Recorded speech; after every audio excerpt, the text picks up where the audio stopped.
¿Qué tal? Buenas tardes amigos de DBB Noticias, los hago como todos los días desde la ciudad de Londres, Pascual Raúl Zaratijil. Antes de comenzar los queremos invitar como todos los días que entre a nuestro portal de noticias dbbnoticias.com, un portal que tiene el propósito único de mantenerlos bien informados de los distintos acontecimientos locales, federales e internacionales que van dando la vuelta al mundo. Y bueno, como todos los viernes tenemos a nuestro invitado el doctor Werner Voigt, el cual pues bueno, nace simplemente recordarles el gran perfil que tiene nuestro invitado de hoy, el cual es un abogado calificado en Estados Unidos dentro de la asociación pues de barra de abogados estadounidenses en México, donde es solamente el segundo, uno de los dos más bien abogados calificados en nuestro estado, en el país del norte, así como también cuenta con años de experiencia laboral en distintos despachos, en grandes temas internacionales, un gran visionario estratega, además del gran bagaje cultural que tiene en distintas áreas, además de ser piloto, y varias cuestiones que pues su ímpetu del conocimiento siempre lo mantiene actualizado en distintos temas, así como también su incursión como catedrático por la OPAEP en la Universidad de Bremen y también pues prácticamente en otras universidades de Europa, además de no olvidar su doctorado por la Universidad del Cairo. Y bueno, para nosotros siempre es un lujo y el día de hoy pues nos toca hacer la plática en inglés. And today we are going to discuss a very interesting topic with Dr. Werner Voigt, as we have been reading for the last few days and hours as well the news about another, an actual conflict, or not a conflict, but a new political situation between Mexico and Canada. Therefore, today, Dr. Werner Boyd will talk about a topic titled In Spite of Conflicting Signals Coming from Canada, including a travel warning against Mexico, this week North America teamwork makes more sense than ever. Dr. Werner Boyd, good afternoon. And what do we mean by North America makes more sense than ever, despite the conflict or tension between Mexico and Canada? Yes, what we have is contradictory signals coming out of Canada this week. And that really worries me because I'm afraid that they're losing their sense of priorities with respect to the renegotiation of the TMEC, the USMCA trade agreement. So today, we need to talk about what happened from Canada. This week we saw several updated advisories related to Mexico. Among them was a new avoid essential travel warning. We also saw chilling protests and graffiti causing concerns among U.S. and Canadian tourists who were advised to reconsider travel to Mexico. It turns out that the advisories did not sit well with the government officials in Mexico, including President Claudia Sheinbaum. And so then, for us today, here's a closer look at why Canada's warnings to Mexico were questioned by Dr. Sheinbaum. The last string of updates issued by the Canadian government isn't sitting well with Mexican government officials at all.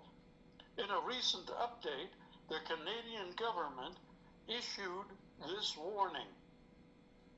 The Canadian government then said, violent clashes occur regularly between rival armed groups in the state of Sinaloa, including Culiacan and parts of Mazatlan, located near the main tourist zones.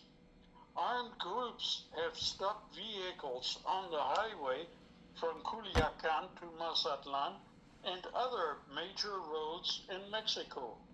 Now, this was far from the only warning. The Canadian government has issued several other regional advisories asking travelers to avoid all travel or all non-essential travel because of high levels of violence and organized crime in Mexico.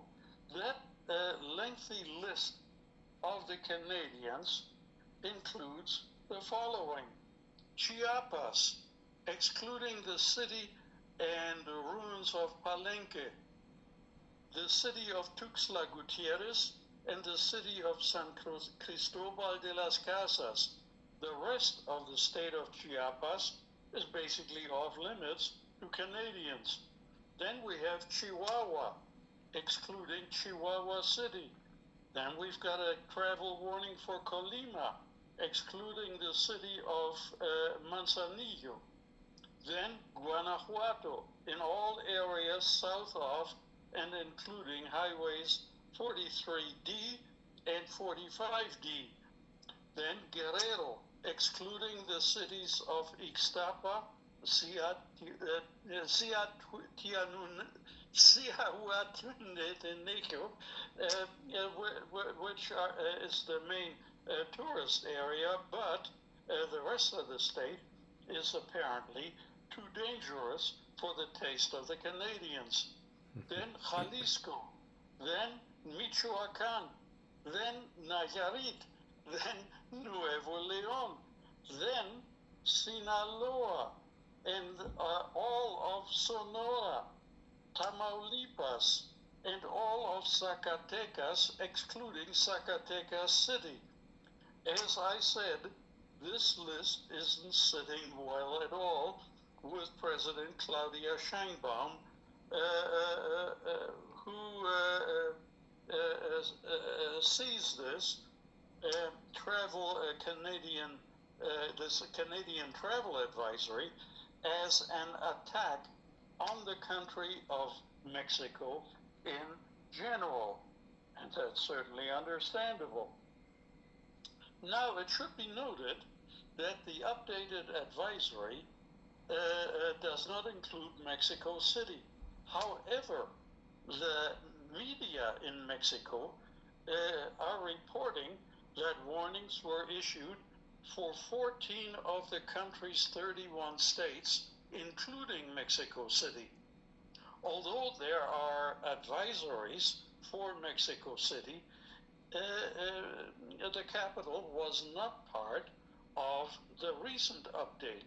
Nonetheless, President Claudia Sheinbaum is seeking clarity from the Canadian government over the recent advisory updates.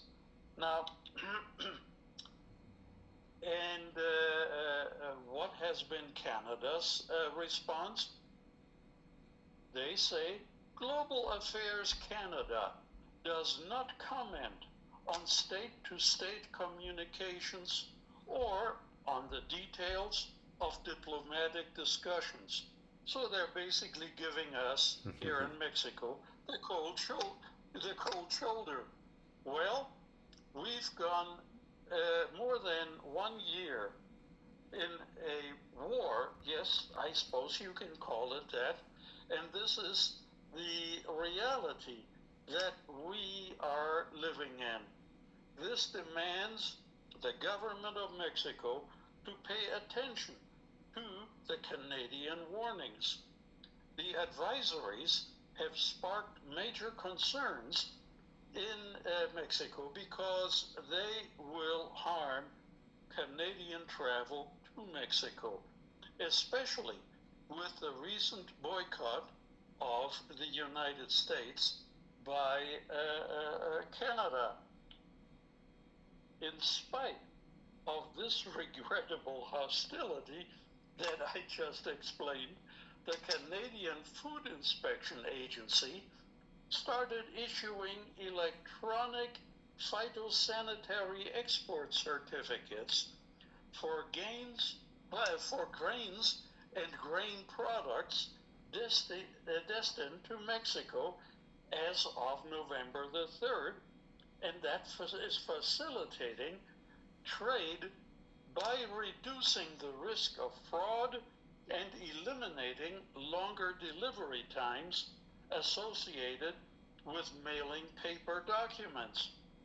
The process ensures, now this digital process ensures that the plants or plant products covered by the digital certificate have been inspected according to appropriate procedures, are considered free from regulated pests, and conform with the current phytosanitary requirements of the importing country. Canada and Mexico have agreed now to explore the expansion of this digital tool to include other agricultural and agri-food products, further facilitating efficient trade between both countries. This milestone builds on the recent trip to Mexico by Heath MacDonald, Minister of Agriculture and Agri-Food, which reinforced Canada's commitment to strengthen commercial ties and promote Canadian agriculture and agri-food under the new Canada-Mexico Action Plan 2025 to 2028. Mexico is a strategic and growing agri-food trade partner for Canada, and in 1924, bilateral trade reached $6.9 billion, that's Canadian dollars, which translates into 5 billion US dollars. That's a 44.8% increase since 2019. Quite impressive. So therefore, against this contradictory backdrop of hostile travel warnings on the one hand, and on the other hand, a very constructive, conciliatory new trade initiative. So there then, against this contradictory backdrop, North American teamwork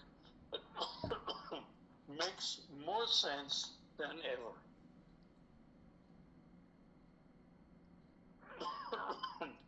Now, in 2026, North America will host the world's greatest sporting event, the first ever World Cup, shared by 3 countries, Canada, the United States, and last but not least, Mexico. It will showcase dazzling individual talent, but also remind us of a simple truth. Championships are won by teams, not by individual prima donnas. The same lesson applies to the 2026 United States-Mexico-Canada Agreement, the UMCA, which is known in Mexico as the TEMEC. This review process next year and the region's economic and geopolitical future are at stake. There's no denying that this has been a tough year for North America. In the run-up to the agreement's review next year, relations have been severely disrupted by inflammatory declarations, principally from Donald Trump, President of the United States. Now, and also we have to include in that the application of punitive tariffs on both Mexico and Canada.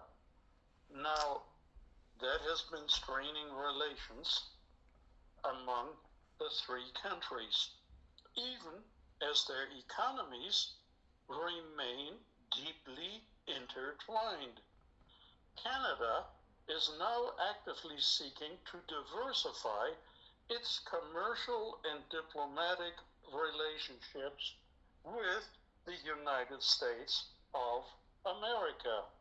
Now, when the North American Free Trade Agreement was signed in 1994, its architects envisioned a continental economy that could compete globally by combining the capital and innovation of the United States, the energy and resources, the natural resources of Canada, and the qualified labor and dynamism of Mexico.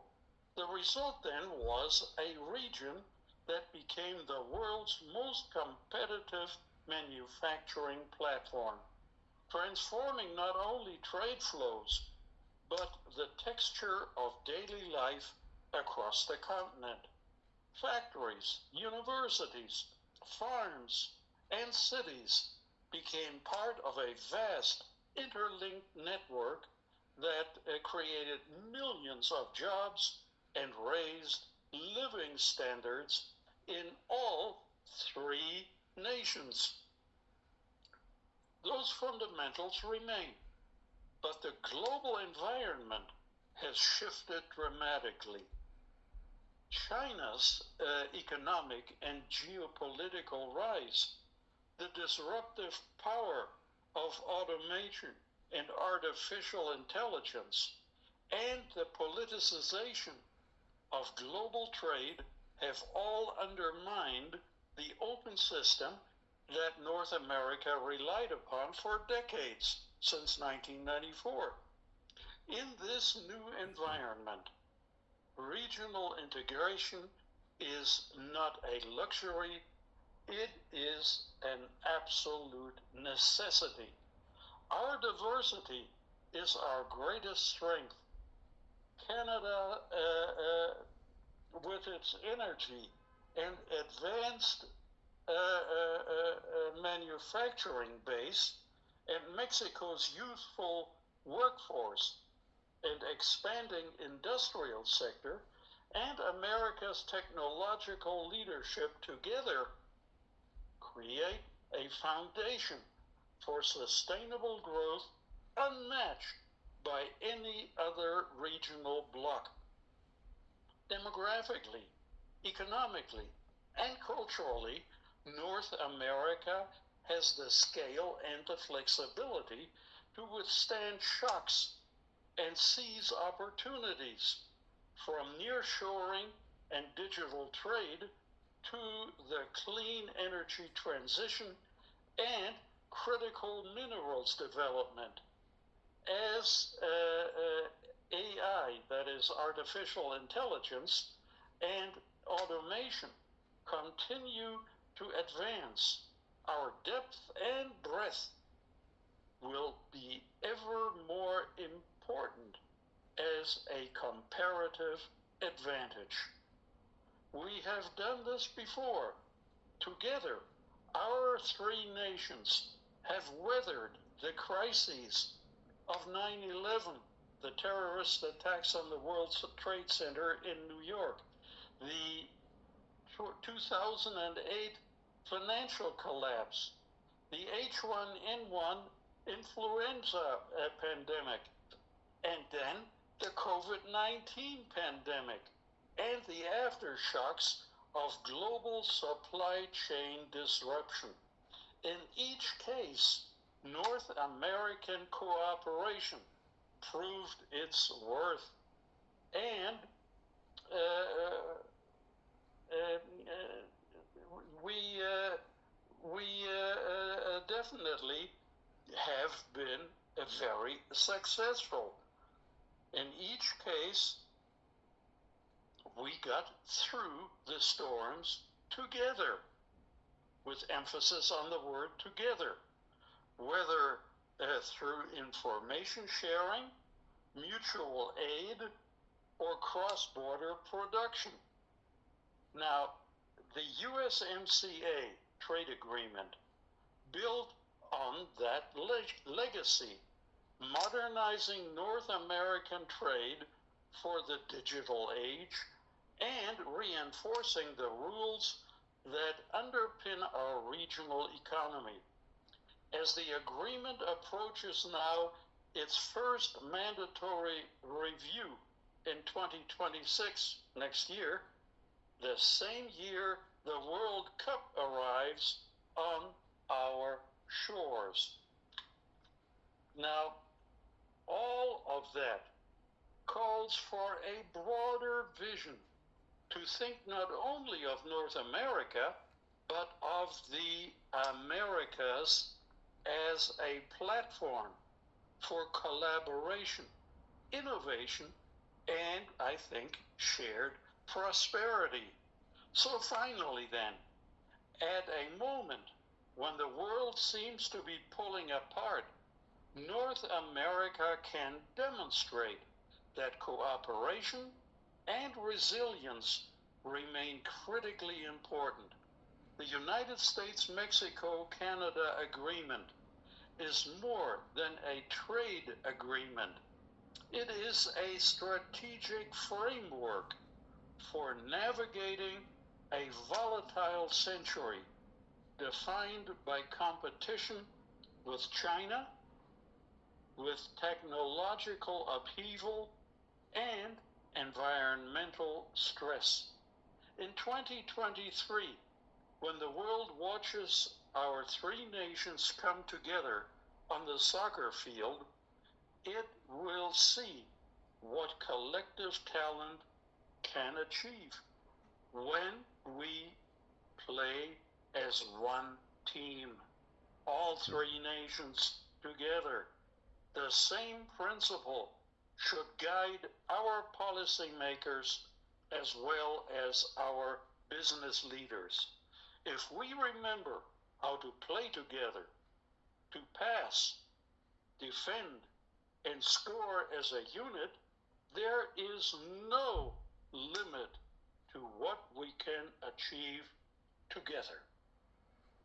Yes, I think that's a very good comparison of what will be the next year football World Cup between creating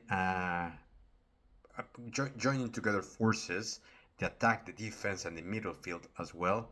That will give the result, the obvious result for the as an entertainment. But however, this can be compared to creating a block or a regional number of allies and joining forces on different sectors, because the three countries, they have different strengths that they can collaborate and also help each other to face, as you have mentioned, a century that is getting very complicated, not only for these three countries, but in general. The world is facing so many difficulties in terms of environment, mainly economical issues as well, and why not recognize as well or forget about the welfare that is having issues all around the world, and the inflation, which by the end, joining forces will be critical for the next few years to face the new challenges with that China is offering around the world, of course, to some extent Russia and India as well.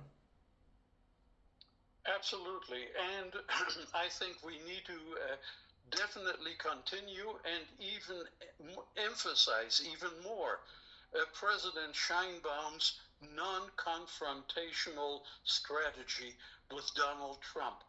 Donald Trump in the past few weeks has shown increasing debilitation of his faculties, frankly, both physically and mentally.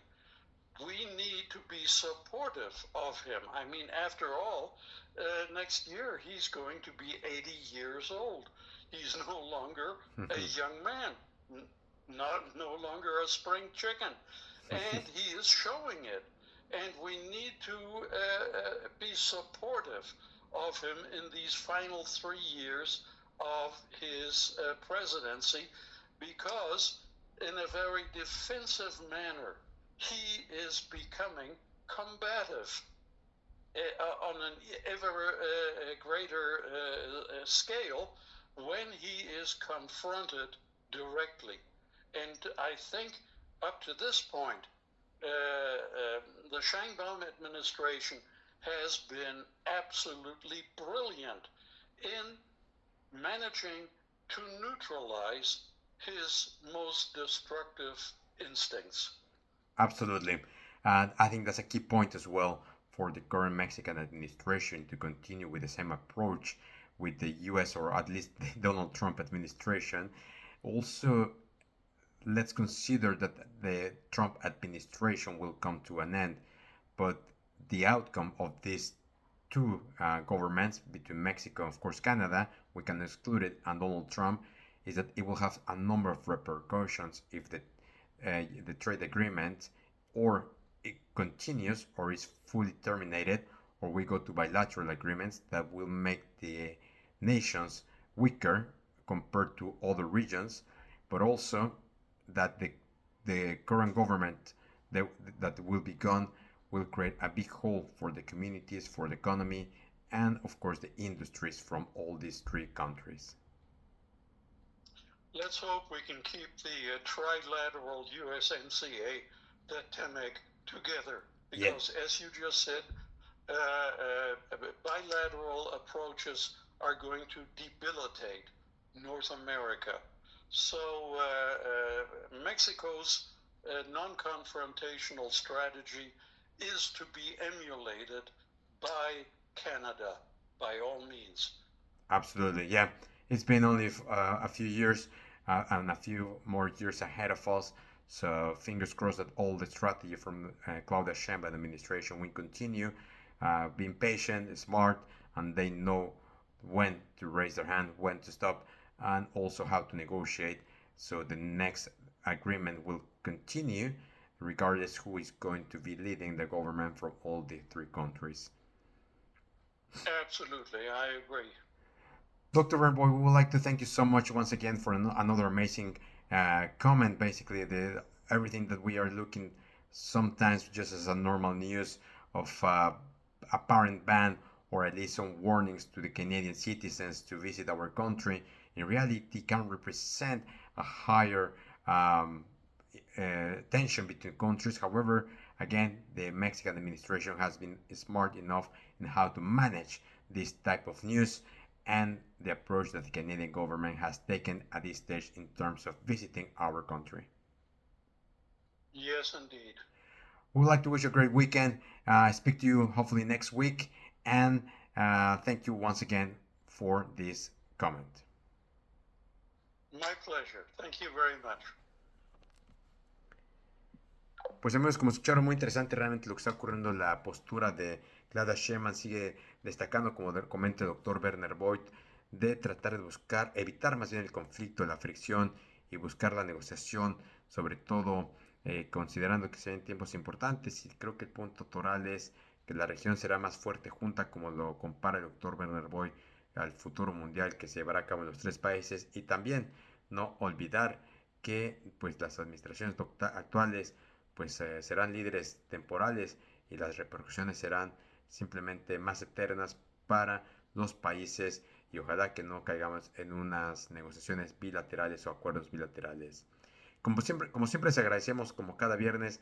Antes de despedirnos, los invitamos como todos los días a que le den like, compartan, dejen sus comentarios y nos escuchamos a partir del próximo lunes con noticias frescas antes que los demás. Hasta la próxima.